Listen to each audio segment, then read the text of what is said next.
مایه انسان افتخار انسانیت تاریخ انسانیت را اینها زرین کردن و طلایی کردن و وقتی به این انسان ها برخورد میکنیم سرمون بلند می شود که چه انسان های لایق و چه انسان های زیبا و چه انسان های خوب توی این کره خاکی زندگی کرده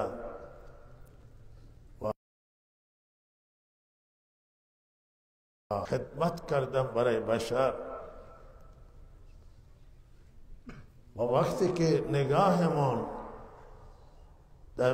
به تاریخ می افته و انسانهای متکبر و انسانهای جبار و انسانهای ستمکار و انسانهای ظالم می بینیم، طغیانگر می بینیم، شرمنده میشیم و نگاه به پایین می افته که اینا انسان بودن و ما هم انسانیم.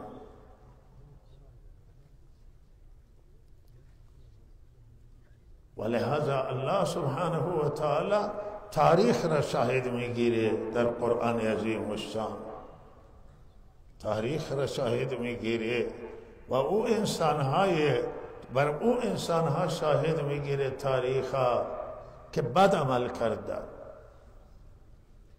به الله کفر ورزیدن، خدا را انکار کردن، در دنیا ظلم کردن و تاریخ را شاهد میگیره بر اون انسانهای لایق و بر اون انسانهای خوب و بر اون انسانهایی که صفات زیبا از ایمان به الله تعالی و از عمل صالح و از اخلاق نیک برخوردار بودند، حق را به مردم رساندند و بشریت و انسانیت را به صبر و استقامت در راه الله ترغیب دادند. از الله تعالی این پرده را هم از چهره انسانهای زیبا و انسانهای لایق که در تاریخ گذشته رفته‌اند حیات داشته‌اند برمی‌داره و هم پرده را از چهره انسانهای کریه که از لحاظ عمل کریه بودند، زشت بودند، عمل کرد تا پرده را از چهره اونها هم برمی‌داره. ابو جهل ها و ابو لهب ها در تاریخ گذشته فرعون ها را تذکر می کند و محمد رسول الله، ابراهیم خلیل الله، موسی کلیم الله، عیسی روح الله، مریم صدیقه،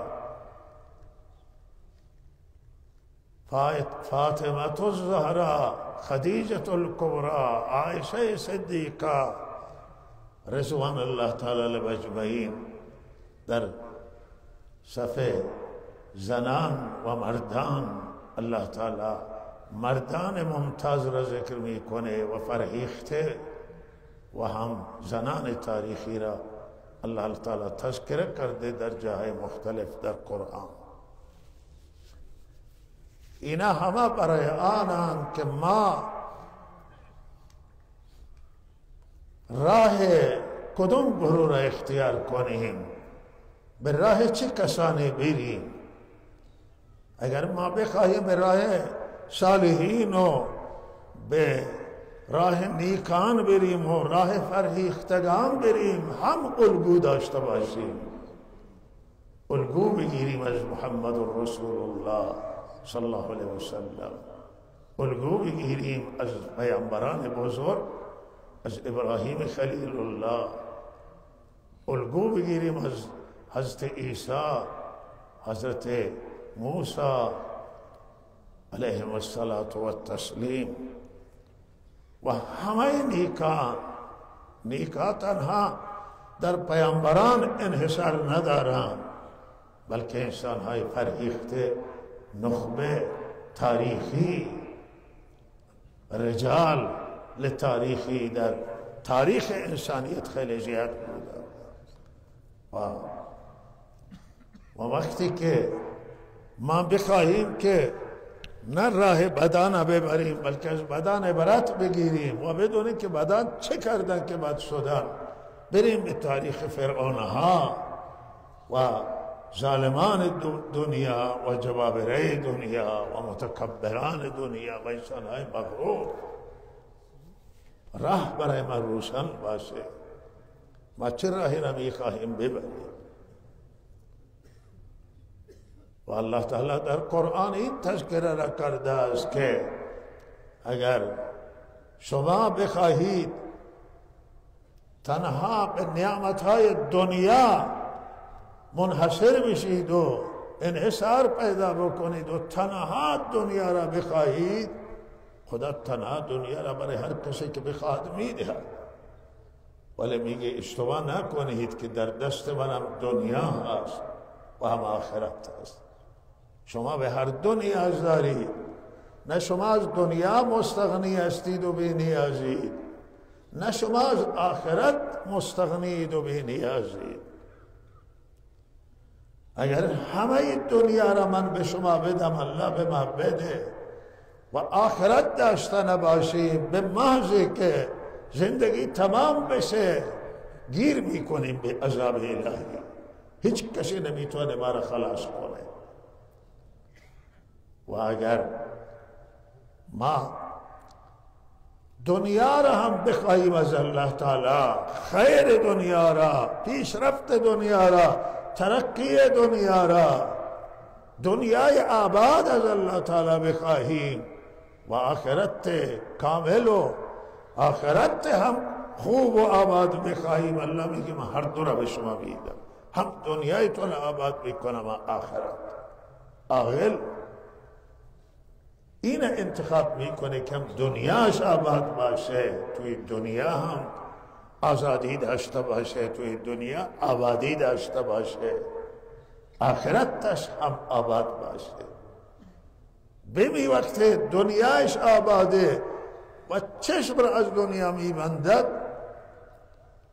بالاخره با جنت روبرو میشه، با رضامندی الله، با خوشنودی الله، عاقبت به خیر میشه.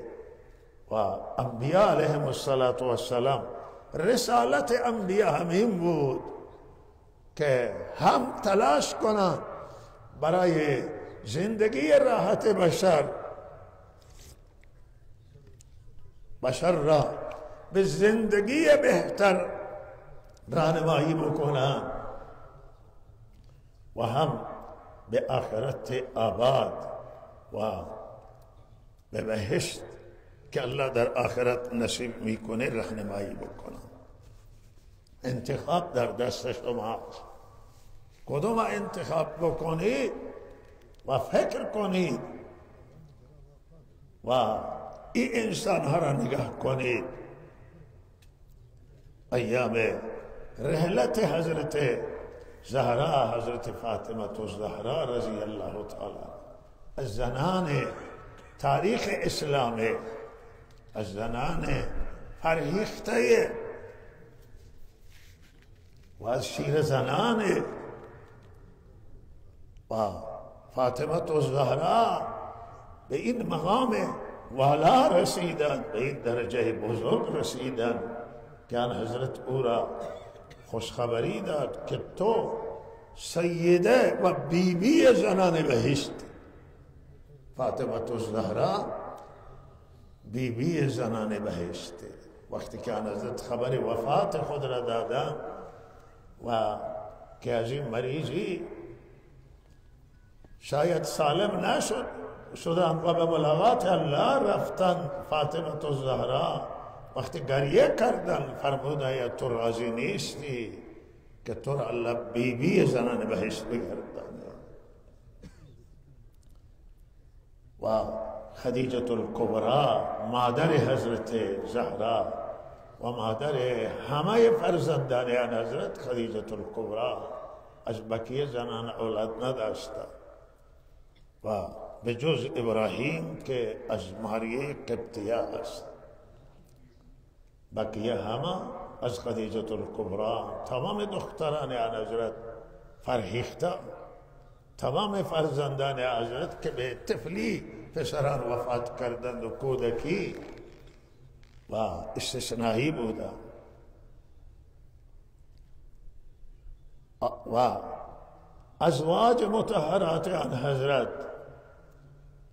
عایشه صدیقه و حضرت زینب، حضرت حفصه و سایر ازواج مطهرات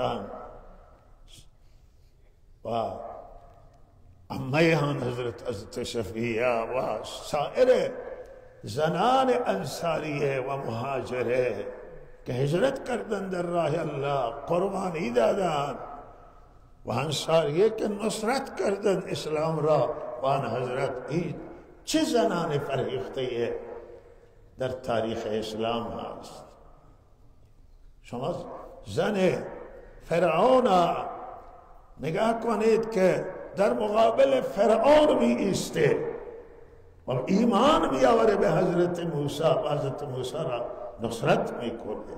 یه شیر زن، خانواده حاکم، خانواده پادشاه، در مقابل پادشاه می ایسته.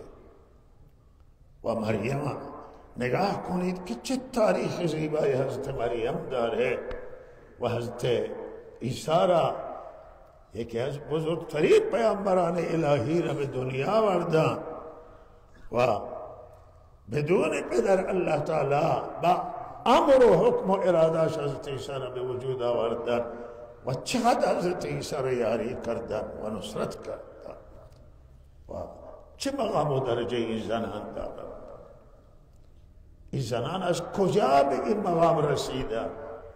این مقام و فضیلت و برتری ارثی نیست و اگر ارثی بود پسر حضرت نوح علیه السلام را چرا ارث نرسید؟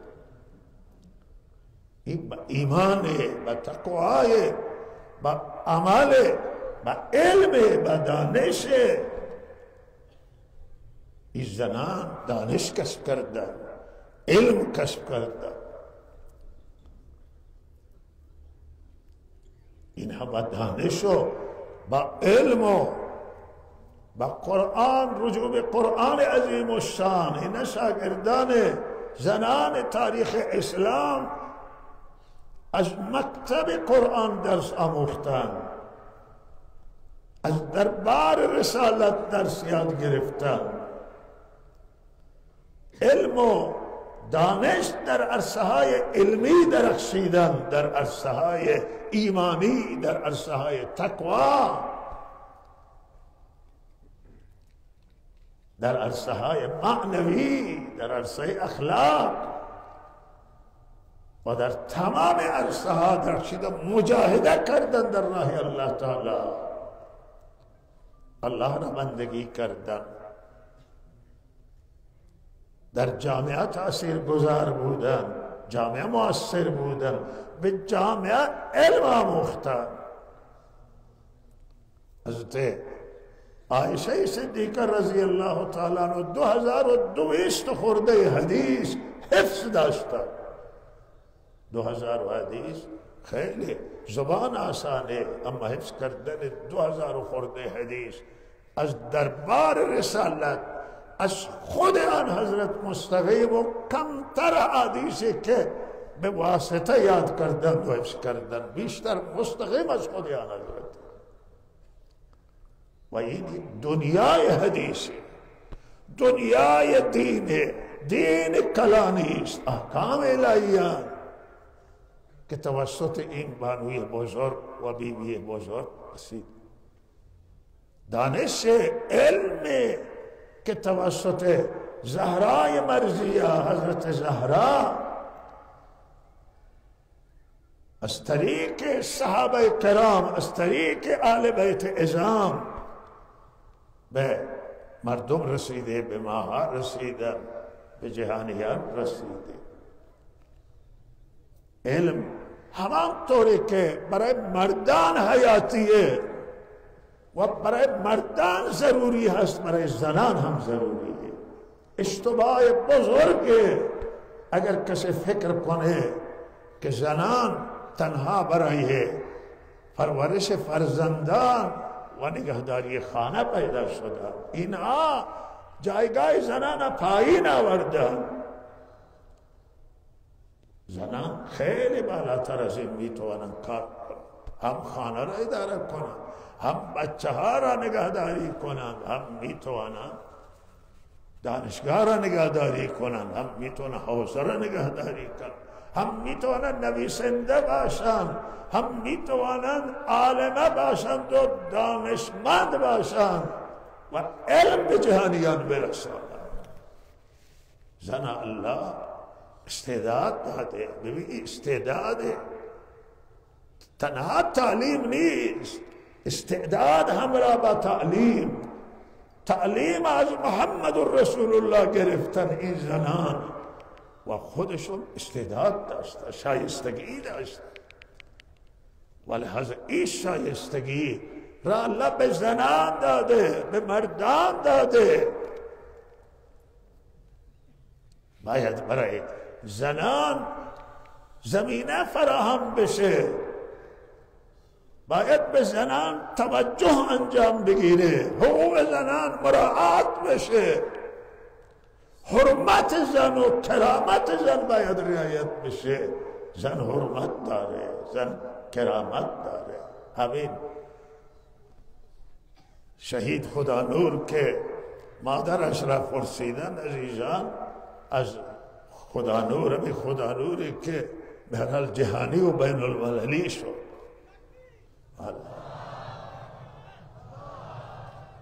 از شهدای زاهدان درخشید توی دنیا. پرسیدم مادرش را که خدا نور چه عملی داشته اینجا؟ گفتم خدا نور خیلی با من محبت میکرده، می آمده قدم منم، پاهای منم میبوسیده، دسته های منم میبوسیده، با من اظهار محبت میکرده، دوستی میکرده و گفته که آرزوی شهادت داره، میخواهد، آرزو داره که در راه الله شهید بشه. معلوم میشه که شهادت نصیب هر کس نیست. ظاهر خدا نور که نگاه میکردیم و چیز متوجه نمی شدیم، اما وقتی بررسی کردن این حرمت مادره، حرمت مادرانه، مادر چه حرمت و جایگاهی داره، چه مقامی داره. و زن مادر هست، زن همسرانه که شریک زندگی انسان و چه خدماتی انجام میدن. و زن دختر، زن خواهر و زنان محبوبیت دارند در جامعه. بسیار از پدران آمادن که بمیرن ولی گزنده به دخترشون نرسن، کسی دخترشون حال نده، کسی همسرشون حال نده، کسی به مادرشون نزنه. بکشه فرزند آماده میشه. زنان حرمت بکنید، زنان احترام دارند. گاهی همی که زنان را میگیرند و میبرند توی گوشه زندان میاندازند، من تعجب میکنم. اگر کار دست من بود، من این زنان یکی را در زندان نمیگذاشتم.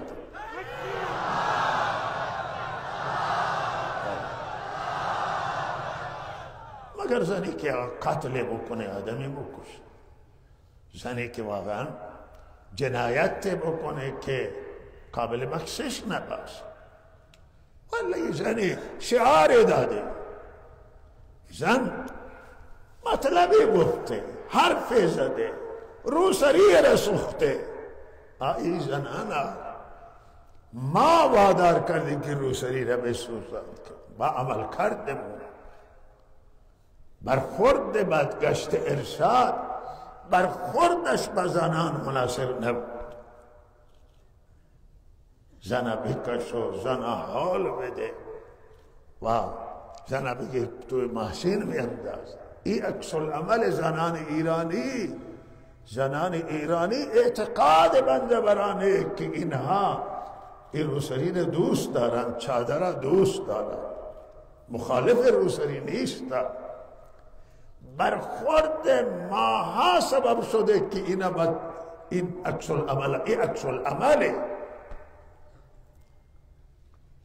و زنان گرسنه زنان به هر حال توی منزوی بودن، حق و حقوقشون رعایت نشد. حق زنان مساوی به مردانه، برابر به مردانه. ولهن مثل الذی علیهن. قرآن برابر کرده حقوقا. وقتی حقوقشون ما رعایت نکردیم و گرفتیم برای چادر، برای روسری. اگر ما شکم این خواهران و مادران سیر بود، زنان جیبشون پر از پول بود، پست و مقام و جایگاه داشتن، حرمت داشتن، شما هر دستور نسبت به پوشش میدادید، نیاز نبود که پلیس بفرسته، خودش عمل میکرد. از شما اشاره از اون عمل. ولی وقتی که شکم خالیه، جیبم خالیه، هیچی نیست و بالاخره یک چیزی بگیم به زور بخوایم تحمیل بکنیم، این عکس العملش همین میشه. الله حکیمان، بنده ها را حکمت دادن. حکومت های دنیا، خطاب من یک جای نیست، حکومت های دنیا به حکمت رعایت کنن. ما این حکمت از الله تعالی گرفتیم. الله حکمت به بشر داده، به پیامبران خدا حکمت داده، به انسان ها الله حکمت داده. حکمت باید رعایت بشه، دوراندیشی باید باشه. باید همه چیز ما ببینیم، نگاه کنیم و عمل کنیم. چشم بسته به تنها قدرت نگاه کنیم، به اینکه ما زور داریم، درست نیست. این زنهای سیاسی، اگر دست من چیزی بود، من یک سیاسی را به زندان نمی گذاشتم. گاهی افسوس می خورم. میگه یک روزه کسی گفت که ما گفته که اقتصاد یک شبه حل میشه. گفت چگونه؟ این کارشناسان دنیا اقتصاددانا عاجزن. ما گفته اقتصاد ما بس سیاست حل میشه. من از شما اختیار بدید، یک روز من یک زندانی سیاسی نمیگذارم. اما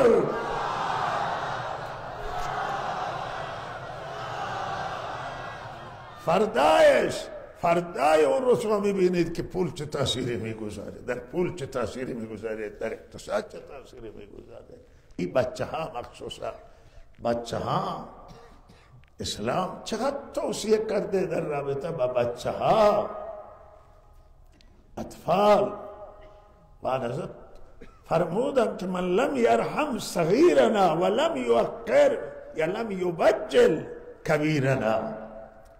کسی که بزرگان و سال خورده ها و بچه ها را بر بچه رحم نکنه و بزرگان احترام نکنه، از من نیست. یعنی در سیره ما نیست، برابر با سیره ما نیست، سنت آن حضرت نیست. برای بچه ها آن حضرت توصیه کرده که این بچه ها ترحم بشه. و همین که بعضی بچه های 10-12 ساله میشن که توی زندان، بچه را نصیحت کنید و بگذارید، بچه را زندان نکنید. آن حضرت دستور دادن توی جنگ ها و جهاد ها بچه را نزنید، زن نزنید، سال خورده و پیرمرد نزنید. اینا را کار نداشتن. و علما را هم علمای هر ملت احترام میکردن. علمای یهود بودن، علمای نصارا بودن. اگر جهاد جنگ جاری میشد جای به علما کار نداشت، به عبادتگاه ها کار نداشتن. بت‌های مردم را، معبودان مردم را قرآن میگه شما پوش ندید، به احترامی نکنید، حرمت‌ها را رعایت کنید. دستور دادن که محترم قوم را، کسی که در قومش محترمه، ریش سفیده، در رأس قوم، عالم، نخبه، تحصیل کرده، در قومش جایگاه داره، در قومش حرمت داره، هیچ وقت نسبت او به احترامی نکن، حرمت او را نگاه داره، حرمت شکنی نکن. بچه ها گاهی میشنن زندان و گاهی حکم سنگین برای بچه صادر میشه و گاهی بچه یک جنایت هم میکنه. بچه جنایت بکنه، بچه اگر آدمی را بکشه کشتن همیشه، کشتن او قتل عمد حساب نمیشه، خطای حساب میشه. بله باید خسارت بدن، باید دیگه بدن. ولی بچه را، بعضی بچه را نگاه میدارن تا بالغ بشه حکم صادر میکنه، غلطه. فعل اعتبار داره که فعل در زمان بچگی انجام گرفته یا در زمان بلوغ انجام گرفته. لحظه بچه این قتل هم اگه بکنه نباید این کشته بشه، بالاخره درسته باید خساره گرفته بشه ولی کشته نشه. و بچه ها باید مورد ترحم قرار بگیرن، رحم بشه بر بچه ها و گذشت بشه از بچه ها. و حالا چقدر بچه کشته شده است، خیلی دردآوره، هم برای ما و هم جای دیگه. ملت ها این مسئله را بلند میکنن که اگه بچه داره کشته میشه. بچه در بستک همین روزا در اثر به احتیاطی ماموران که تیراندازی میکنن به یک ماشین کشته میشه و چند اندازه دردآور بود. علما را بازداشت کردن، علما را احضار کردن. علما را بشینید مذاکره کنید، گفتمان و با گفتمان مسائل حل کنید، همون توصیه یا نظرت رعایت کنید. بزرگان قوم حرمتشون حفظ بشه. اینا تعلیم اسلامن، اینا تعلیم دین ما هستن. دین مراعات کنیم، تعلیم اسلام گذشت باشه و در دینی که گذشت نباشه دین نیست. در دینی که مسامحه نباشه، چشم پوشی نباشه، صرف نظر نباشه، فرموده که در او دین خیر نیست. دین هست ولی خالی از رحمه، خالی از عاطفه. دین هست ولی ترحم نیست. این فرموده که خیر در او نیست. والله رحم میکنه به اون بندگانی که ترحم دارن. به بندگان بی رحم الله هم رحم نمیکنه. رحم خوبه، کرم خوبه، نگهداری حرمت ها مهمه. و این مسائلی که باید یه علی دایی که از نخبگان کشوره و یکی از قهرمان های ملی هست و هواپیمایی که خانوادهشون سوار بودند و از راه برگردانیده شدن، واقعا بر همه ما سخت شد. در تصاوی زنی بچه میخواد بره و حکومت های دنیا همه باید دیدی وسیع داشته باشن، ترحم داشت. کسی را که الله بالا قرار داده بله خیلی نظرش بلند باشه. اگر نگاه تنگ باشن، اگر نظرها کوتاه باشن، همین مشکل ایجاد میشه.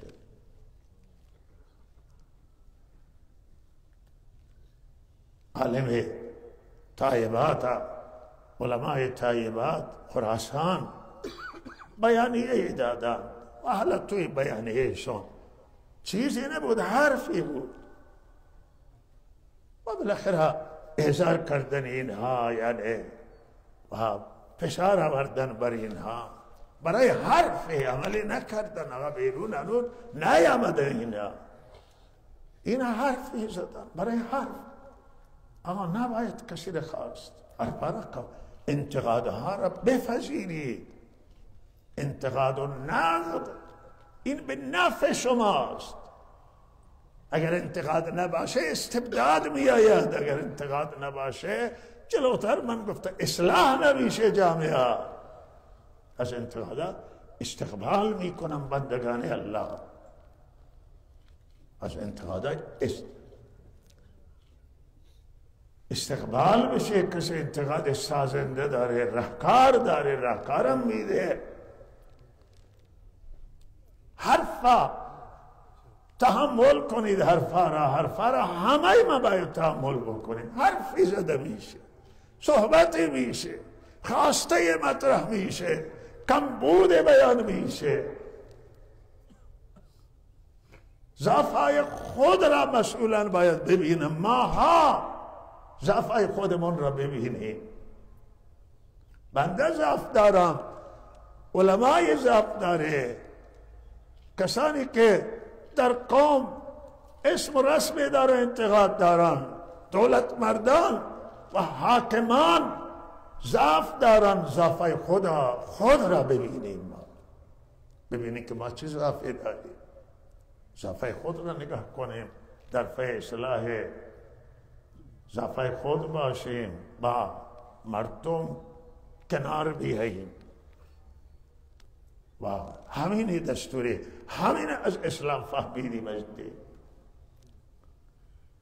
و این نکته را بنده عرض می کنم امروز که مردم عزیز ایران زمین، کسانی که داخل ایرانن، کسانی که بیرون ایران زمینن، ببینید اگر من بنده ضعف شما دیدید و که بنده ضعف دارم، ضعف های بنده را دیدید، شما از دین بدبین نشید، از اسلام بدبین نشید. اسلام دین شما اگر میخواهید بر زندگی محمد رسول الله را نگاه کنید، زندگی صحابه کرام را نگاه کنید، زندگی اهل بیت که مخصوصا اهل بیت که صحابه آن حضرت دیدن، شاگرد مستقیم آن حضرت. شما زندگی حضرت زهرا را نگاه کنید، شما زندگی خدیجه الکبری، ازواج مطهرات و حضرت عایشه و دیگر این زنان تاریخ اسلام نگاه کنید، شما ببینید که اونها چه مسلمان بودن. از اسلام بدبین نشید به خاطر عمل کرده های مردم امروز. حالا اینا مسئول باشن، حاکم باشه یا غیر حاکم باشه.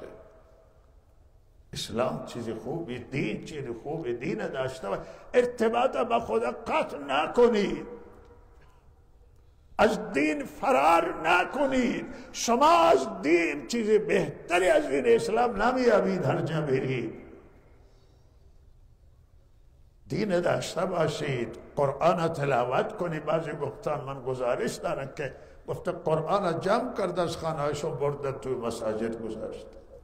گفته دیگه با قرآن نمیخواید، با قرآن کار نکنید، با الله کار نکنید که عمل کرده فلان شخص بده، فلان مسئول بد عمل کرده، فلان عالم بد عمل کرده. نه، هیچ کسی نه نماینده دین، هیچ کسی نیستن. هیچ کسی از ما نمایندگی از دین نداریم، نماینده حضرت رسول نیستی. که عمل کرده بنده و امثال بنده اگر بد باشه، دین اسلام از شما بد بین باشید. دین بد بین، دین داشته باشید. و به خدا، با خدا ارتباط برقرار کنی. همین که دلتون بره به الله، همین که 2 رکعت نماز ادا کنید، صدقات بدید، دعا کنید الله را. و من توصیه اینه که رابطه با الله قطع نشه، ارتباط با الله برقرار بشه. و توصیه بنده این همین چیزی که در قرآن و حدیثه که تنها از الله استعانت بجویید، تنها در وقت حاجت و مشکلات خدا را فریاد بزنید. در هیچ کسی اختلاف نداره، هیچ مذهب و هیچ گرایش در خدا اختلاف نداره. و شما همین الله و اذا استعنت فاستعن بالله. عبدالله بن عباس فرزند ارشد حضرت عباس و میگن حضرت من گفتن که شما که استعانت میجویید تنها از الله استعانت خدا را یا الله یا رب خدا را فریاد بزنید، مشکل شما مردم ایران سریع حل میشه.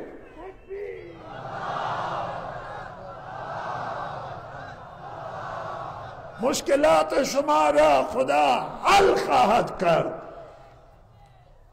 و به الله متوسل بشید. مردم ایران چه میخواهند؟ مردم ایران چیز کلانی نمیخواهند. مردم ایران عدالت میخواهند. مردم ایران آزادی میخواهند. مردم ایران برای عدالت انقلاب کردن سال 57 برای آزادی. مردم ایران انقلاب کردن و این خواسته، این حق تمام انسان های روی زمینی، تمام ملت ها باید عدالت داشته باشند، تبعیض نباشه، نابرابری نباشه، تفاوت بین مرد و زن در حقوق نباشه، در اقوام، مذاهب، در خود یک مذهب که مذهب رسمی کشور اعلام شده در اون مذهب هم تبعیض نباشه. حالا همه ایرانی هست تبعیض شاکیه، شیعه شاکیه. ما وقتی اینجا با یک کسی که از بزرگان شکایت کردیم، کوئی شیعه ها هم شکایت، ما گفتیم که درسته شیعه هم حق داره که شکایت کنه. شیعه هم میگه که این تحصیلات ما این همه علم و دانش کسب کردیم و اونجا که میریم گزینش یک سری افراد را میگیره و بقیه انسان های تو به وجدان نگاه نمی کنه، به توانمندی نگاه نمیشه، به یک سری مسائل دی مذهبی نگاه میکنن که توی جلسات، که توی رفع ماهی، که توی مراسم. همین مسائل کشور به اینجا رسول، کشور ضعیف، همه شاکی از تبعیض، همه از بی‌عدالتی، همه از نبود آزادی. مسئولین محترم از ما بشنو این حرف و این حقیقت.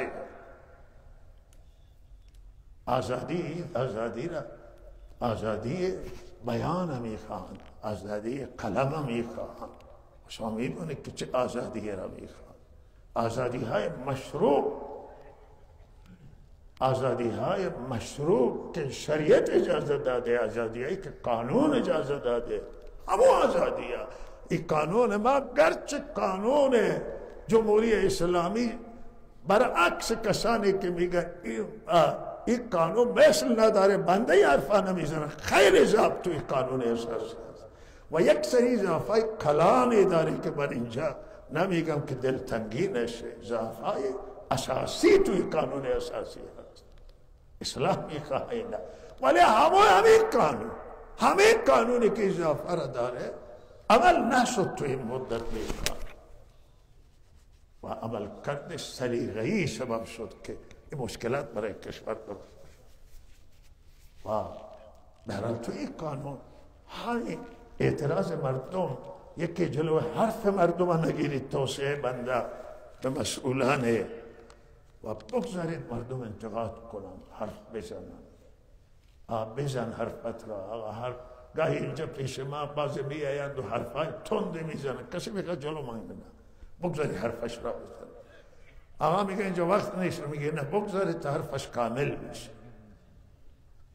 دلش عقده نمانه، مردم بگذاری حرف بزن.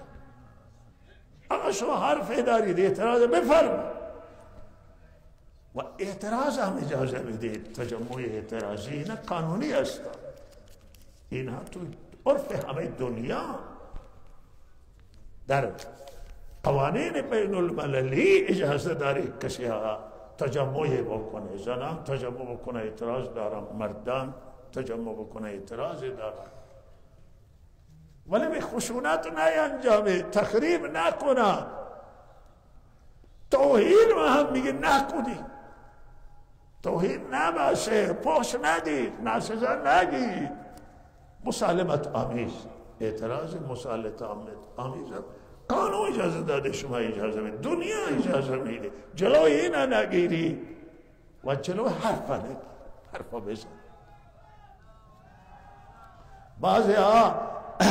بعضی گفتن که اینها تجزیه طلبه که حرف را میزنن. بابا نه، ما مخالف سخت تجزیه هستیم.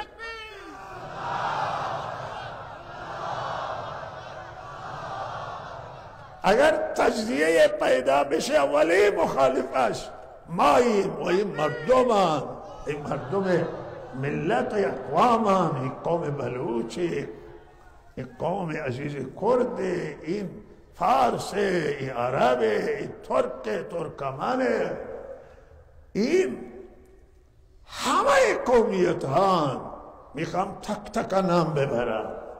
این لوره، این گیلکیه، این تمام اقوام و زبان ایرانی مخالف تجزیه. ما برادریم، همه ایرانی ها با هم یکی هستند، همه ایرانی ما در کنار همیم. امروز یک محبت خاص در ایران پیدا شده، بوی محبت از ایران می آید. ما همدردی همه ایرانی ها را همدردی می کنیم. همه ایرانی ها برای ما عزیزن. ما معتقدیم که همه مسلمان و غیر مسلمان، همه ایرانی، هر ایرانی باشه حق انسانی داره.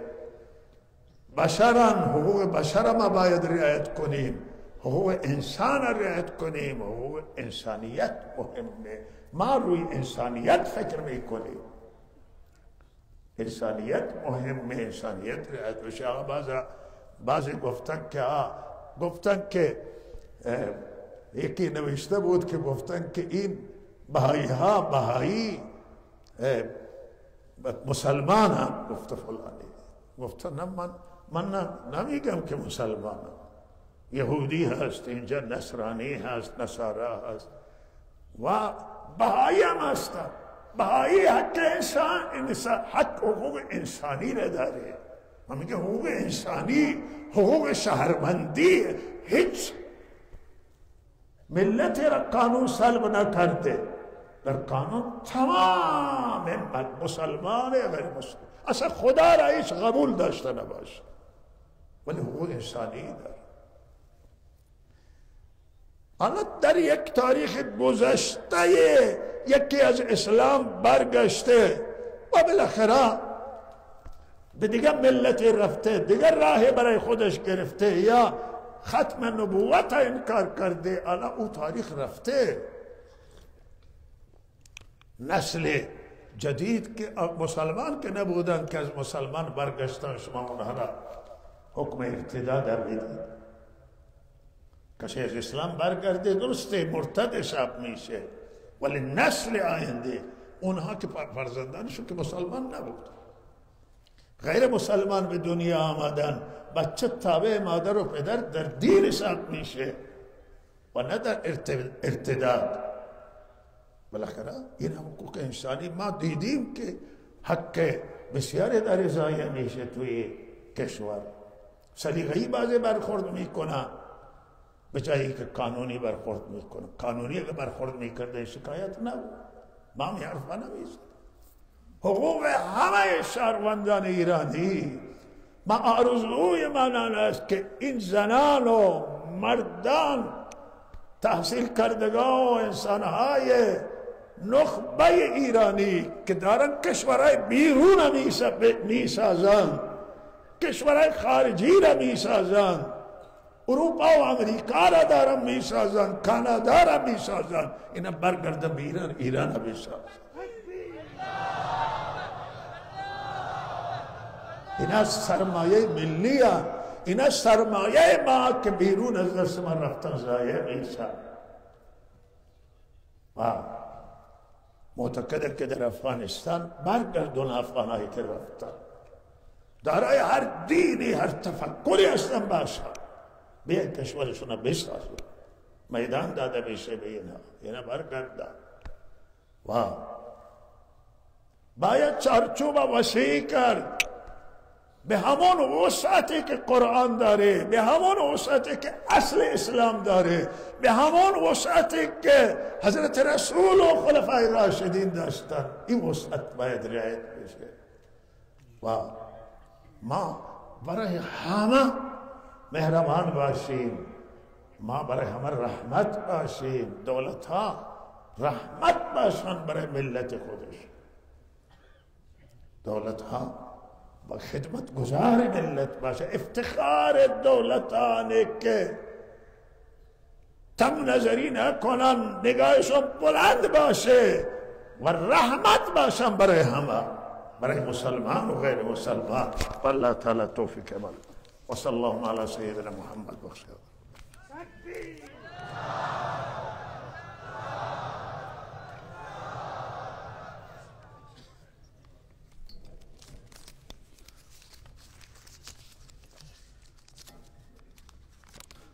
خواهران هم تاکید میشه و توصیه میشه که به نماز جمعه شرکت کنن خواهران.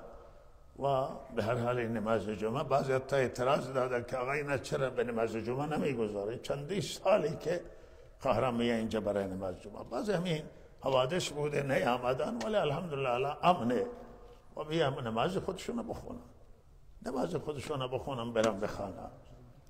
و ما توی آینده هم در ایدگاه جایی هم اونده برای جدا برای خواهران قسمت درست شده و انشالله آینده ما تاکید میکنیم که زنان در نماز عید بیان شرکت کنند.